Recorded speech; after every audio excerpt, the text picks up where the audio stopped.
everybody for joining us.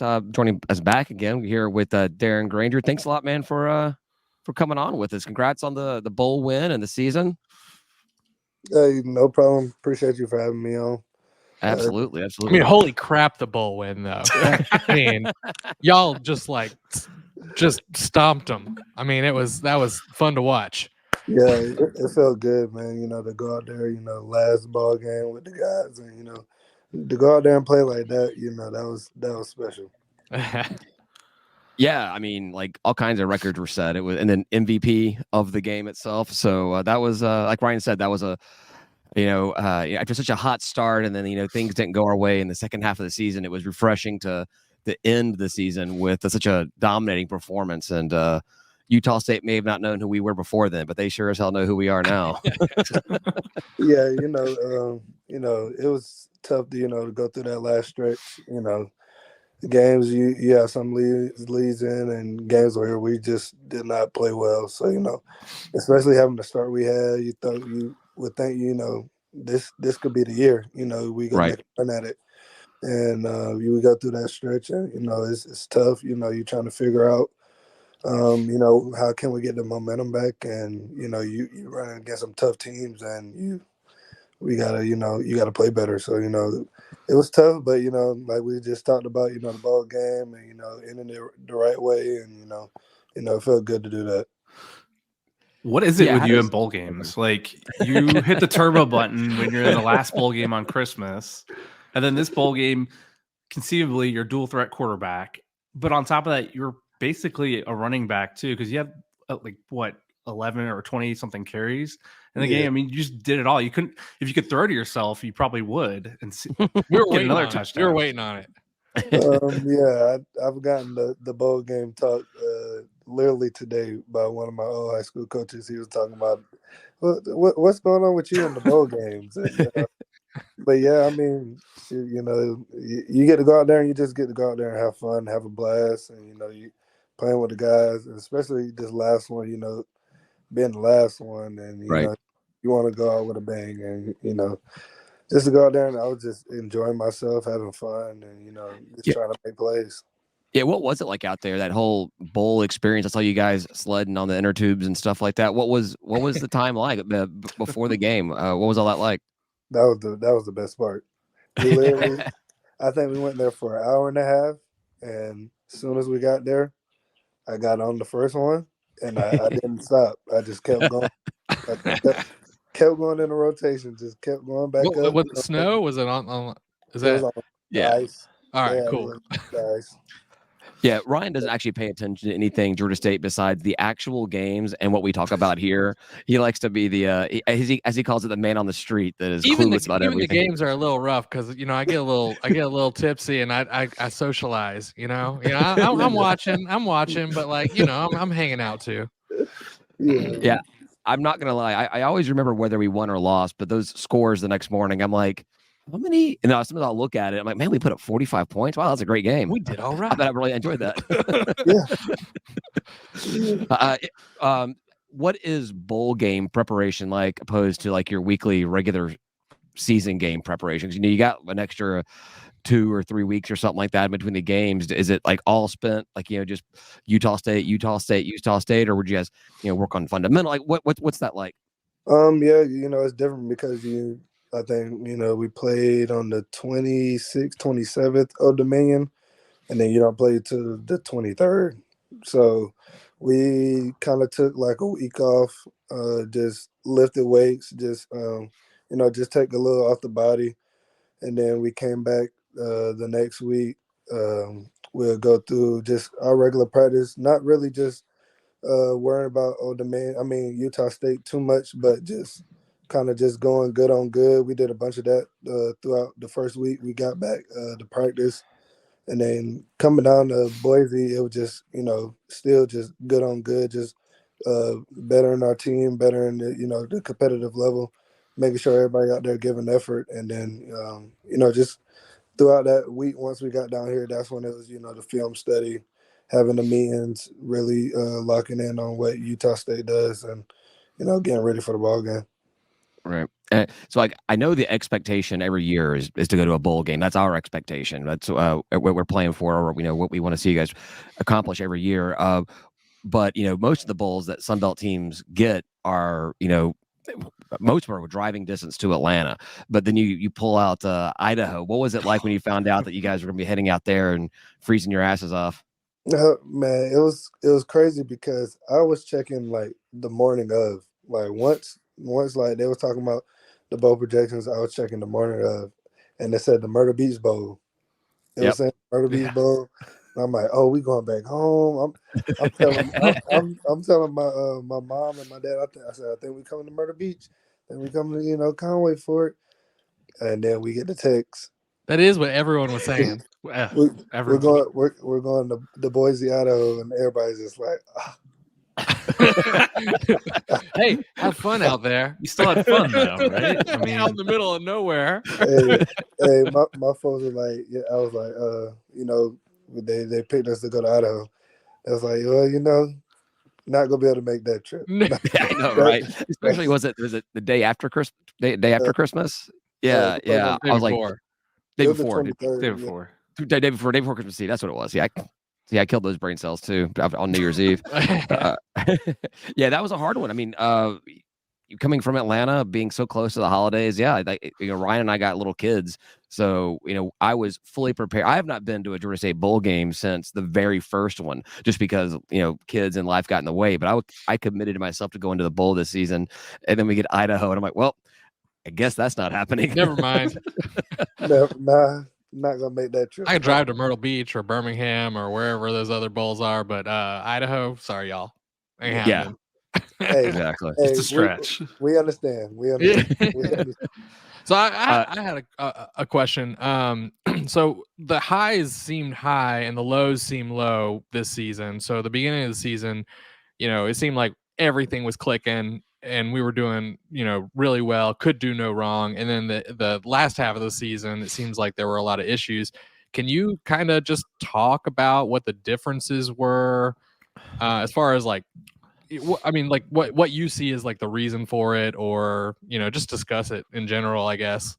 I just felt like early on in the season we're just I would say it's just better execution early on in the year. I feel like second half of the year, me included, just bad execution at times, and that hurt us a lot. That you play good teams and you bad execute, you turn the ball over. Things of that nature, you're not gonna win ball games like that, especially against good teams. So I just felt like that showed up toward the end of the year. You're not finishing ball games. You get to the Old Dominion game, you're up 21-0. That's a ball game you should win, and you don't win that one. You also got to deal with the Atlanta curse, right? I mean, you can't be up by too much ever. You can never be up by too much. So I mean, like just a combination of all those things, just went into I feel like that second half of the year, and where we're just struggling to get a win. Yeah, and then you just like swung for the fences in the bowl game, so it was just like, oh man, there's our team, it's back. We're back. Only 9 more months to go to see it again. Where was they at? Where was they at? Exactly. Well, we might have been thinking that. Ever since you get the starting job and been playing like as well as you have, we were calling you Grainger Danger, because you never knew what was going to happen. It's Grainger, but then when you weren't playing so hot, it was, oh, this is Danger Grainger. This is not the good stuff. Hey, it's tough. You always want to go out there and you always want to produce. You always want to play well, and you have those moments, and like I told one of the reporters, I mean, it's just getting back to the work. It's just getting back to critiquing your craft and getting better each and every day, and just trying to improve when you go through those moments, and that's what you can lean on when you go through those moments. Yeah, Tim, you got a question? Yeah. Obviously the 2 bowl games were probably 2 of your best performances, but the 3 years you've been here, I mean, is there a game that stands out in your mind that like, this is the game, this is the one I really like the most playing in? Probably the Charlotte one this year. Yeah. Mm-hmm. Yeah, That was a good performance. Just getting to go out there and just sling the ball, just get to throw it all around the yard. That's fun football right there when you just get Right. to throw it all around across the field. So, yeah, I'd probably say that one. Besides the bowl games were, I mean, they were just beautiful. The Western Kentucky bowl game, was it last year on Christmas Day, Christmas Eve, whatever? That was Ball State. Dude, you played Ball State. That's Ball State 2 years ago. Oh, yeah, okay. You played lights out, man. I mean, like I was sitting there and I was kind of hard on you that season. And people are texting me like, "Oh yeah, you're hard on him now," and I'm like, I mean, it's pretty.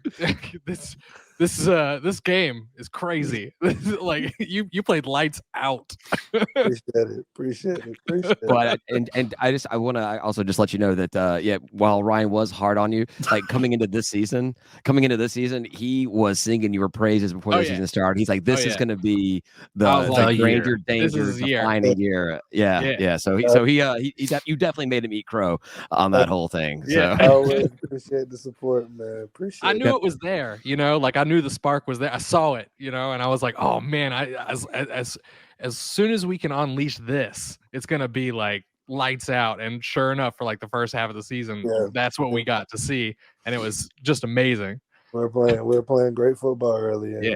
And you're gonna go down as statistically the best quarterback in our history so far. So, hey, that's what once I kind of solidified a role in the program. I mean, that's what I was trying to aim. That's what I was trying to reach. Those are the goals that, that I had in mind, to leave as one of the best, to come through Georgia State.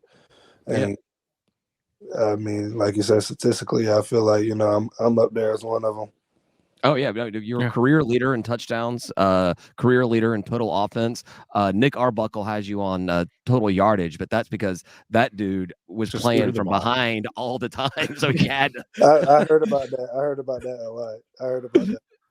Yeah. So we've you definitely. I mean, Georgia State obviously has a short history, but you definitely solidified yourself on the Mount Rushmore of Georgia State quarterbacks. That's for sure. That's an easy answer right there. Easy answer. Ours definitely high. Yeah. So go back to that Charlotte game you talked about, since that was such a good one. That was a game that the previous year frustrated everybody because we were favored in that game so much, and they come in here and they beat us. Do you think about stuff like that when you're playing a team that you should have beaten the prior year? For sure. I mean, because that was a game. Last year we had the two tough opponents at the start, South Carolina and North Carolina. And then, that's a game where you feel like you can get your season started. I mean, we felt like we were the more talented team. We felt like, we had the better talent on the field to go out there and win that ball game.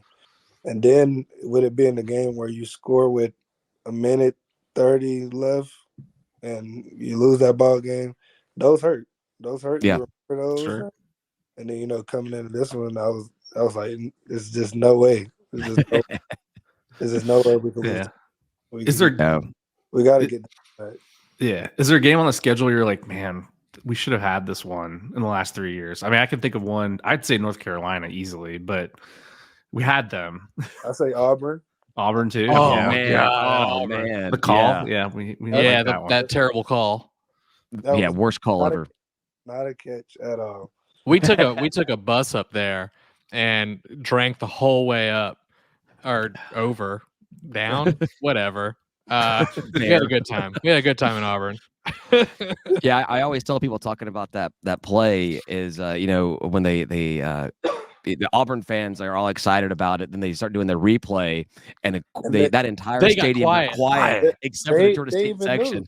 They even knew it was a drop. Well, and when we were leaving, fans were following us out, and they were saying y'all got robbed. Fans were telling us we got robbed. Like they knew they lost that game. They know, but I mean, you go in those environments, and you can't leave it in the referee's hands. Yeah, True. Definitely. Yeah, that SEC home cooking is going to get you every time. So I had a little bit of something else, maybe controversial, so you can throw it away if you want to. But we are probably third in the Sun Belt for the number of transfer portal players. Right behind, I think ULM and Coastal Carolina had more than we did. But we had a lot, right? We had like 12 or 13 transfer portal players. And that's just what people tracked.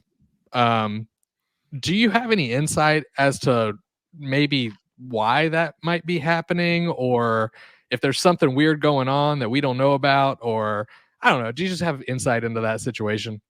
I mean, I just think that's just how college football is now. Yeah. Like I said, you can throw it away if you want to, because I know that's maybe your friends. Yeah, I mean, this is nothing that's not, that's not public. I mean, you have schools that in the Power 5 ranks compared to Group of 5, they have, more money. I mean, I was saying, Carol's money. Carol's The making money. that money, right? He's about to go get paid. yes, I mean, they're, you get an opportunity to play the game you love and make that type of money. I mean, a lot of people, that's, they feel like that's the best choice. And I mean, you see coaches do it the same as players, go chase a bigger, pay. So, I mean, yeah. Well, coach has been doing it for years. That's been my point. I love the transfer portal. These guys, they make fun of me a little bit for it, but I'm like, coaches have been able to transfer whenever the hell they want. Why can't players? I agree with the transfer portal. I just hate it when the players from our team leave. Yes, and that's what I was sort of getting at, is that like we have a little bit more. We're on the higher end of the number of players that are transferring out, even in the Sun Belt. And so I was just wondering if there was any sort of like extra there or not. Maybe our players are all just really good and are getting offered money. But I mean, I feel like that's shown. I mean, those guys are really good. Yeah, I agree. So I mean, they get an opportunity to go play at the bigger level, bigger stage. I mean, it's just it's just hard to compete at the Group of 5 level when you got Power 5 throwing money like that. Yeah. Yeah. Speaking of Marcus Carroll, something I just thought of. I mean, having a running back as just dominant as he was, I mean, that is as big a weight off your shoulders when you go up there and you know that you can hand the ball off to him and he's going to make something happen, right? Yeah, I mean, it's sometimes you get to certain points of the game and you're just like, all right, let's just give 23 the ball. Let's feed him the ball. Just give him the ball. Well, and then Freddie Brock didn't miss a step, man. Shoot. I mean, he just lights out in that bowl game, and we're like, who the hell is this guy? Where is he been? Yeah, were you expecting that from him going up there? Like, oh yeah, he's just gonna go off like Carroll does. I mean, you don't because you don't see it. I mean, you see, like we've obviously seen more than everybody else has because practice, fall camp, things of that nature. So you see flashes, but Mark Carroll doesn't come off the field. Right? But why would he? Why would he? He's a workhorse. I mean, like I tell people a lot. I mean that dude's different. He's a special breed, and he didn't come off the field. So I mean, Freddie didn't get those opportunities, and then you finally get an opportunity, and you run for almost 300 yards. I mean, he took advantage of that opportunity for sure. He got me excited about next season. I'm just like, what are we gonna do here? As long as he stays out of the portal. I'm like Freddie, dude, you just almost ran for 300 yards. Yeah. Be a little more excited about it. That's oh, he was a little humble. He was like, because I told the lineman, because for the record, I got in the huddle. I'm like, all right, we need this amount of yards. I think it was like 16. We need this amount of yards. Let's go get it. Let's go get him. Nice. Because I remember awesome. he got tackled short, and then we were all like, man, we hope they give him the ball next. Like we were sitting there talking at our watch party. We're like, so he can get that. We got to break that record. So I'm glad everyone was discussing it. Players, fans, everybody. Anybody, like, I mean, if you got a chance to go get it, I mean, why not? Absolutely.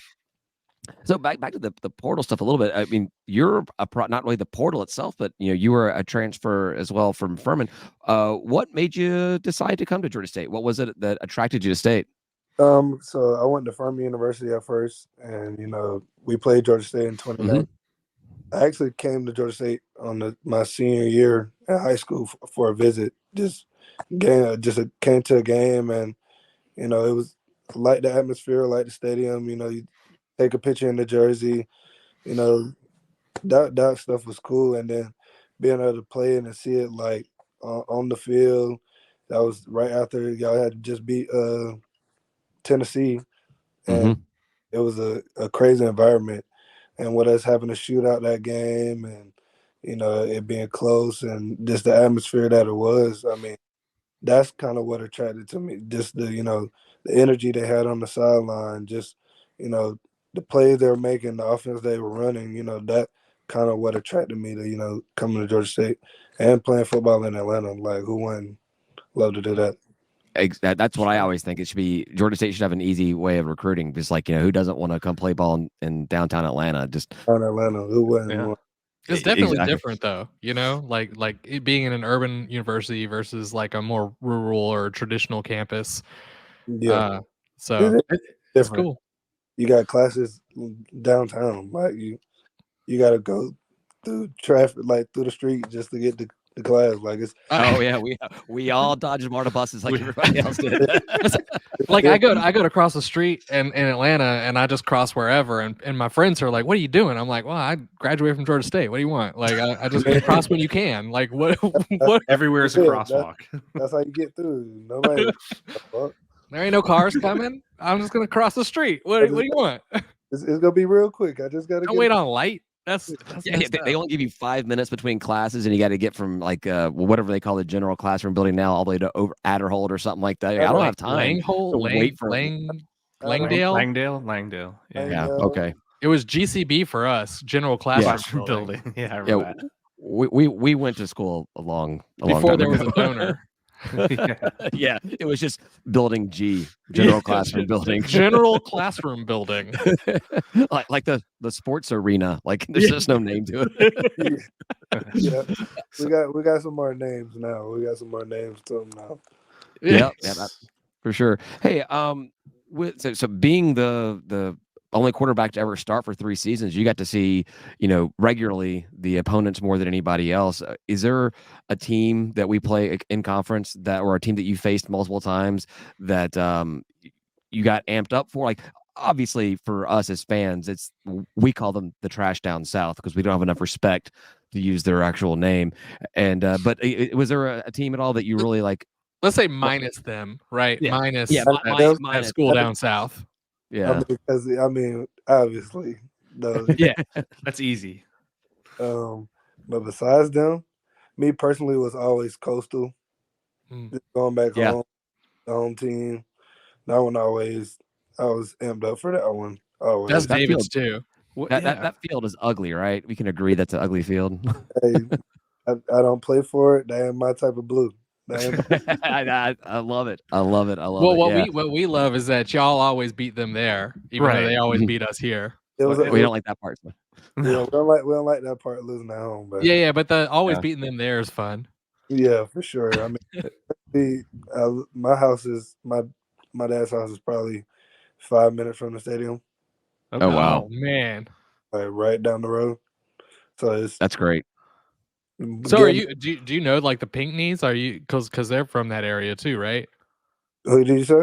The Pinkneys. Sam Pinkney and his fam. Sam Pinkney. Yeah. So he's more upper state kind of. Okay. Yeah. He went to Greenwood, so that's kind of like. So we connected with his family some during tailgates before he left. Yeah, that was one of the transfer guys that really stung because we did get a chance to actually talk to his family a little bit, and then going to Coastal. Like it was not like Thrash where like he went to Louisville and like played for a title. Pretty sure Coastal isn't lining his pockets either. I understand why he did what he did, but you go home. That doesn't make it sting any less, Yeah, that one. So. Does the weird record of the away team always winning just get in the mindset of each team somehow? Like, it's the craziest thing, right? Might be, but it is really crazy that it wins at home. Like, we gotta fix that. And the 3 years I've been here, it's been the same exact thing. So I'd be like, it's just no way that this continues to go on. Well, McCall's gone now, so we'll just start winning there, and we'll start winning here. Here, yeah, Yep. Yeah, because McCall. I mean, McCall always played at least half a game because he get hurt. It's true. So you're I saw you got an invitation to the Tropical Bowl. Are you gonna partake in that? You gonna go down there? Partake? Why do I use that word? Yeah, I'm You're gonna gonna go down. Excellent. I saw that. What's the Tropical Bowl? What is that? It's like an all-star game. Darren can tell us. Oh yeah. It's just a Senior Bowl down there in Orlando, Florida. Gonna be NFL scouts out there, so it's a good opportunity for me. Cool. Yeah, Will Lutz I played in that Tropical Bowl as well. I didn't know that. So yeah, He's probably our best NFL player we've. I mean, Albert, arguably, right? Yeah. I didn't know it either. I looked up stuff about the Tropical Bowl today, and it lists the NFL players that came out of it, and Will Lutz was one of those guys. So yeah. So what is next for you? You're looking at NFL, and if you're looking at NFL, are you looking to stay a quarterback there, or do you feel like you would maybe switch roles or anything like that? Yeah, I'm trying to go be a quarterback for an NFL team. Yeah. So, I mean, I know one in Atlanta that needs a quarterback. we've been saying corner just because you got the feet and you got the arm. I mean you can keep up with anyone on the field. So yeah, it's the tackling those big running backs. Yeah, I hear you there. Yeah, well, leave that to them on the defensive side. Yeah. I hear you. Gotcha. I can get tackled by the big guys. Me doing the tackling, I'm gonna leave that to them. I hear you. That's awesome. So you've taken some hits. I have been. Yeah, a couple tackles this year though. So yeah. Yeah. Well, excellent, guys. Do you have any more? We'll let him get out of here. You got any more questions before we do that? I'm good. No, I did good this time. You did. I'm very proud of you, Ryan. I had questions. We're gonna have a debrief after this, and you're gonna get some gold stars. I'm the guy. They make fun of me because I never have questions. Hey, just be on your go ahead, sorry. Yeah. I like I just kept on interrupting you over and over again. That was I have no idea what you said. That's our trademark. Well, thank you for joining us. I appreciate it. Always welcome to come back on. We'll be rooting for you and everything that you do after this, as long as you don't go to the Saints, because that's true. I haven't talked to Will Lutz since then. Don't go there. I didn't talk to him before. Now. He's with the Broncos, so you're good. Yeah. But thanks, Darren. Really appreciate you coming on. I appreciate y'all for having me. Good luck, man. Appreciate it.